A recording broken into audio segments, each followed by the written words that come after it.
Da li je dozvoljeno u ovom vremenu dužu bradu i kratke pantalone, neki... Ima neko govore to moje vremenu. Što se tiče brade i pantalona, pazite, nema razilaženja među učenjacima ehlu sunneta wal džemata da je brada od vjere i da se nije dozvoljeno nikome ismijavati bradu.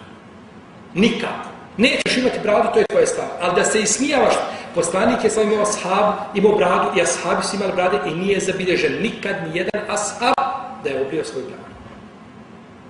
Čovjek musliman ako želi da praktikuje sunnet i ima nagradu, ima pravo. Ne možeš praktikovati iz nekog razloga, nemaš snage, to je tvoja stvar, nije problematično. Ti si dalje musliman, vjernik, Allah si drag, klanjaj, posti i tako dalje, a ne diraj onoga ko ima bradu. Nemoj činiti ono što je najgore svojim jezikom, a to je da se ismijavaš sa sunnetom. To je, jer ismijavati se sa bradom je kao da se neko ismijava sa bilo kojim drugim sunnetom poslanika. To nije lijepo. I to je došlo od neprijatelja islama. Nije od koga drugo. Od neprijatelja islama je došlo. I vi pogledajte, znači, čitajte, znači, sunnet poslanika, pa ćete vidjeti, znači, u faksu njegovim, znači, hadisma opisuje njegova brada, tako da je neispravno, znači, ismijavaju se bradom, to je zabranjeno. A što se tiče kratkih pantalona, isto tako. Poslanik je sa osaneme, došao mi Ibn Omar, Abdullah ibn Imam Ahmed bilježi svojom dostavu da mi je došao Ibn Omar na vrata i pokucao.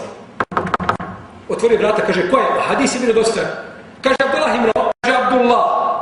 Pa je otvorio vrata, pa ga pogledao, kaže, ako si Abdullah, kaže, digni svoju odjeću. Drugi čovjek, ako bilježi imam Tirmizi u svome dijelu Šemajde, prolazio putem i spustio odjeću i poslanik trči za njim i kaže, digni odjeću. Kaže, Allah poslanici, ja imam krive noge. Takvi su ričlej, ima noge kao dva luka. Kaže, irfa seubek fe inne kuda halkillahi hasen. Kaže, digni svoju odjeću, svako Allahovo stvorenje lijepo. Pa je poslanik, pa ko ne želi, nemoj dirati on kako to praktikuje. I ne smijemo mi dozvoliti muslimani da nas razjedinjavaju sunnet. Čovjek klanja na određeni način.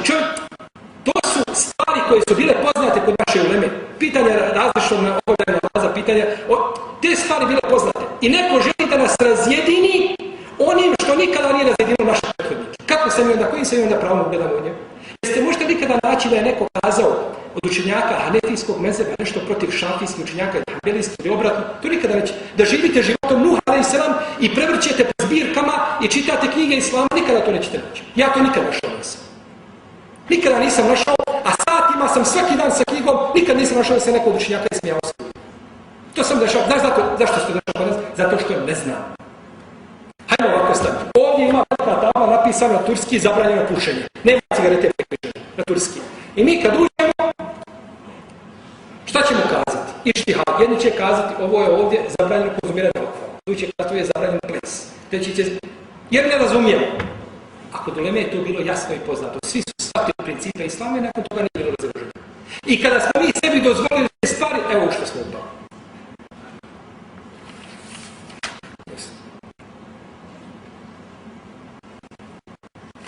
Isto pitanje. Istično na isti kalup, pa neću ponavljati.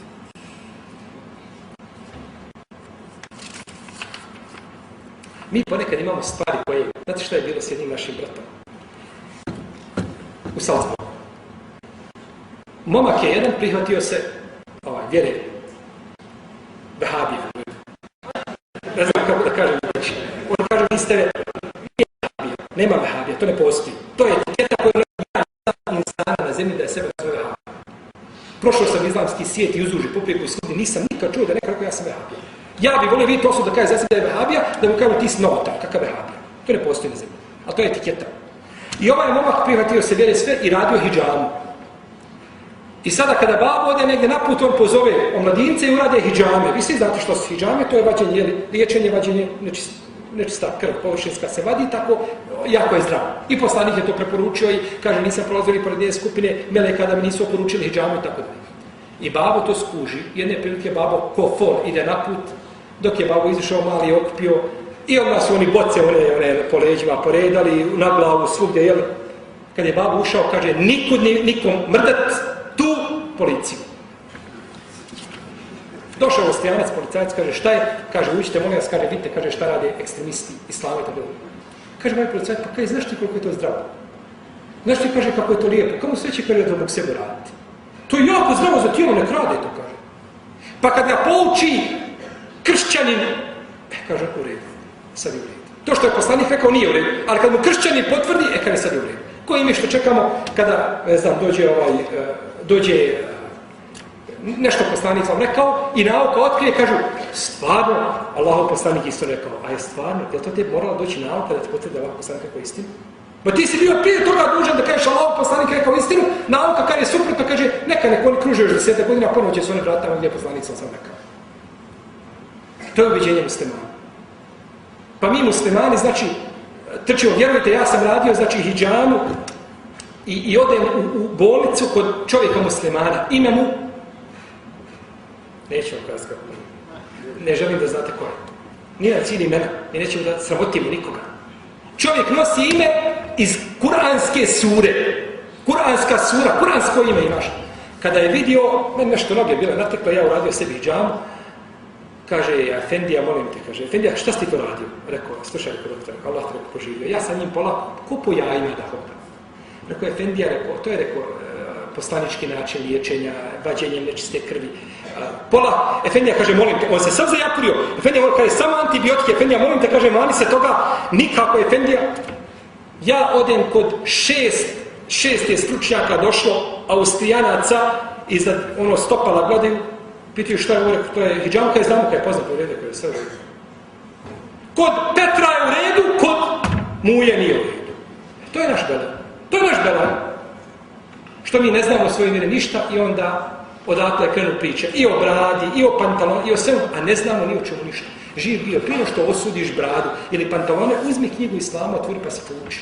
Pouči se prije toga. Nemoj osuđivati prije što pročitaš i ne saznaš. Pa kad saznaš i znaš da nije u redu, onda osudi.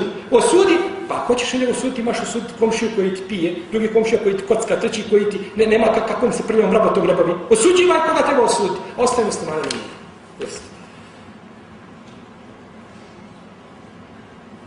Pojavili se neki novi vjernici, drugačije klanjaju, nose se ko su oni vehabije, 3 puta. Prvo, pojavili se neki novi vjernici. Mi moramo, znači muslimani, shvatiti da vam ja nešto kažem. Kada dođete u Džedu, Džeda je udaljena od Mekke 80 ili 60, hajde kaže 60 km. Već ćete naći stvari koje ne liče islamu, ima daleko od islamu da su. A blizu Kjabe možeš dovikivati se. I već promijenile. 60 km. A šta mislite kada smo mi 6000 km daleko od izvora? Pa je nama dužnost da se vraćamo i da učimo našu vjeru. Da učimo našu vjeru, a nikako da proizvoljno pričamo na osnovu stanja muslimana. To je pogrešno. Muslimani u Bosni i Hercegovini, muslimani u Crnoj Gori i na bilo kom drugom nisu parametar islama. To zapamtite. Nijedan rejs na zemlji nije parametar islama. Parametar islama je Kur'an i Sunnet, ono što nam je Allah objavio, ono što su nam pojasnili naši učenjaci, Hanefijska pravna škola, i Malikijska, i Šafijska, Hanbelijska. I to je parametar islama, a nije nikako ono čime su ljudi došli. Pa je nama dužnost da učimo vjeru sa izvora, a ne da budemo priučeni učenjaci nekakvi i gledajući, posmatrajući stanje muslimana, kažemo, vallahi, ovo ne liči, ovo ne graniči sa zdravim razumom, ovo nije ovako ili onako. Ove su stvari, znači, sastavni dio vjere, načini klanjanja se razlikuju. I to je poznato. U redu, ja sam ovome kažem ovome našem bratu ili sestri koji su postavili ovo pitanje. Odeš li na hadž? Odem na hadž. Pored tebe stoji s jedne strane Pakistanac i Indijac iz Bangladeša. Sa lijeve strane stoji, ne znam, iz Brazila, iz Amerike, iz Holandije, došli muslimani. Njih 9, svi različito klanjaju. Svi 9, nikakvih problema nema. Moj brat je završio fakultet u Medini. Šerijatski. I on klanja različito od mene. Da klanjamo isto. Nikada to nije pređeno na problem. Nikakve problema. Došao poslanika sa jedno i drugo, može se i ovako. I čini se. I dalje bratstvo među ljudima ostaje. I mi smo, znači, došli u saf, stali rame uz rame, jedan uz drugoga stali i gledamo koliko se je ko raskoračio, a ne gledamo na naše komšije koje nikad la ilaha illallah nisu kazali, nikad Allahu ne seždu pali nisu. I onda kad dođemo na dženazu, kada ćemo lahalat, kaže, hoćemo. A svome bratu muslimanu koji je u džamiji možda se malo više raskoračio, nećeš poželjati. Kakva je to logika? I za kakvom se logikom mi muslimani povodimo? To je luksuz za nas koji se ne smijemo dozvoliti. U svakom slučaju, pitanje vehabizma je priča za sebe i tog pauka koji je ubačen među muslimane da rasturi, kaže muslimani, naše tijelo, a muslimani poput vas ne bi smjeli dozvoliti sebi da padnu pod utjecaj, znači onih koji žele da razbiju muslimani.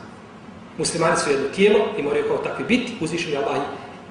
Kuranski imperativ je da budu jedinstveni, kakvi god da bili. A da uzvišeni Allah nije htio nas učinio kao plimene golubove, da budemo svi isti na jedan kalup i svi istog izgleda. Stvorimo se različite i nema nikakve smetnje, znači da u određenim ibadetima budemo različiti. U protivnom kažem šta je problem kada naše hadžije odu i klanjaju u Siriji dole, iza Šafija, po Jordanu klanjaju iza Šafija, podu Saudijsku Arabiju klanjaju iza Hanbelija, nikakav problem nema. Pa imam dole, uči kažu svi amin na glas, nikakvih problema nema. A ako se negdje u džami izgovori amin na glas, od toga se želi napraviti problem i žele se... To je neispravno shvatanje islama.